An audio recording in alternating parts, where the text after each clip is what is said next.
With the continued fallout of NAR's $418 million settlement, proposed settlement, that's a very important thing to note. There's a lot of information that is going viral right now on social media that's not actually true. There's a lot of speculation, a lot of predictions, and all that fun stuff. So it can get a bit overwhelming. So you hear something from one post, and then you start getting your own, you start presenting your own opinion, and then you post your opinion, then somebody else gathers that opinion. And pretty much we play this telephone game to where it becomes something that it's not.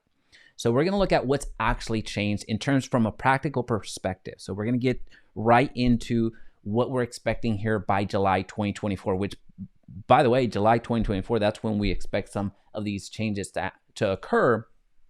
It's not saying that it's going to, but that's the expectation, right? So even that in and of itself, the little that we know or that we think we know is subject to change. So so just a quick reminder here, this NAR proposed settlement, so important. NAR's proposed settlement to settle this lawsuit and the copycat lawsuits that are happening throughout the country.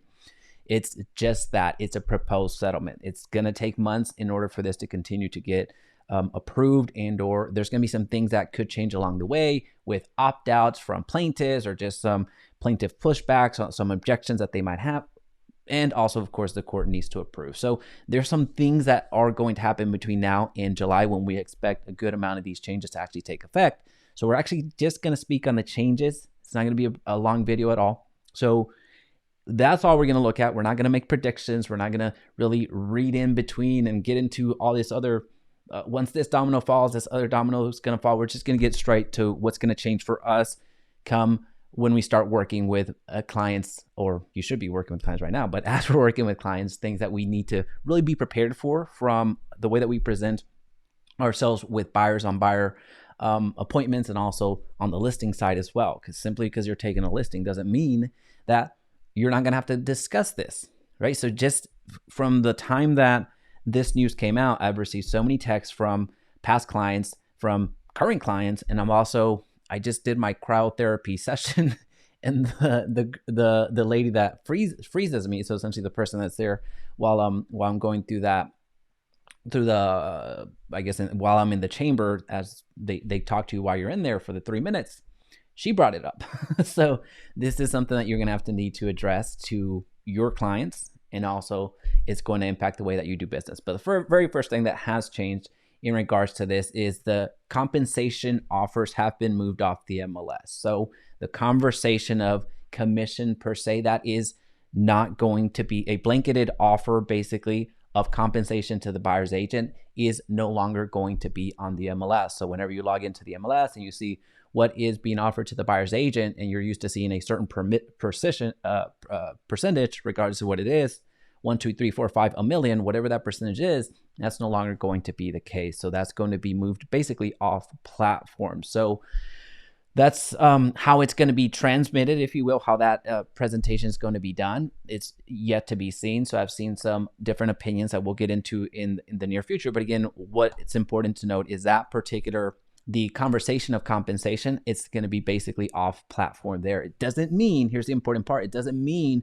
that the buyer's agents are not going to be compensated in the normal fashion or the way that it has been done historically since the 1990s. Because a quick reminder here, the buyer's agency, the buyer side, if you will, the buyer agent side wasn't necessarily in place until the 1990s. So since the 1990s, that's when actual buyers had an advocate to work with when they were purchasing homes. Prior to that, it was the buyers were going at it alone, and they were getting majorly screwed. That's why buyer agents actually came into existence. Just a little fun fact there. Anyway, the compensation off, so essentially the way that the compensation is being communicated is being moved off platform. It doesn't mean buyers agents are not going to get compensated in the way that they have been. It's just going to be done off platform, right? And there's other things that we're going to talk about on strategies. Actually, a video that I just made prior to this one talks about what that's going to look like. So check that video out, but I'll also make some videos that specifically speak to that. Again, I just want to speak about what's practically changing, like what's actually going to be changing. And it's essentially going to happen by July 2024, all things staying the same. Written agreements for MLS participants acting for buyers. So here at this point, you are going to require written agreement. So here in Texas, we have been used to buyer rep agreements. These are written agreements that we execute with buyers that we're working with. Now, this is something that was not in place for the entire country. There was about 20 or so states that actually had something like this, and depending on the brokers that you're a part of, it may or may not have been required. So at this point, this is something that you need to have in your bag and present in your buyer presentation, because this is something you're going to need to execute, not for the sake of executing it, but because one, you're going to need to make sure that the buyer knows where it's where the commission is coming from, where all the where the money is going to be coming from. But also, in order for you to actually show a home, you're going to need to have this written agreement. Now, I actually see that as a good thing, because it's going to prevent a lot of clients from wasting their time with buyers that are not necessarily committed to them, are not necessarily seriously. So once you put pen to paper, there shows some different intentionality. So no longer are you going to have someone call you, or you will here in the short term, but no longer are you going to have somebody call you and, hey, show me this house, and trying to waste your time. So that the same way that people will go to car dealerships and do test drives just because they're going to do test drives and they have no intention of buying. You have a lot of people that do that for home buying. I know a lot of actual personal family members that actually do that. Anyway, so not to bash family members, and they're distant removed, and I don't speak to them anyway. So that's not because of that, but that shows a little bit about their character. Anyway, let's stick to the point. If you're going to be showing homes, you're going to need to get this written agreement executed ahead of time.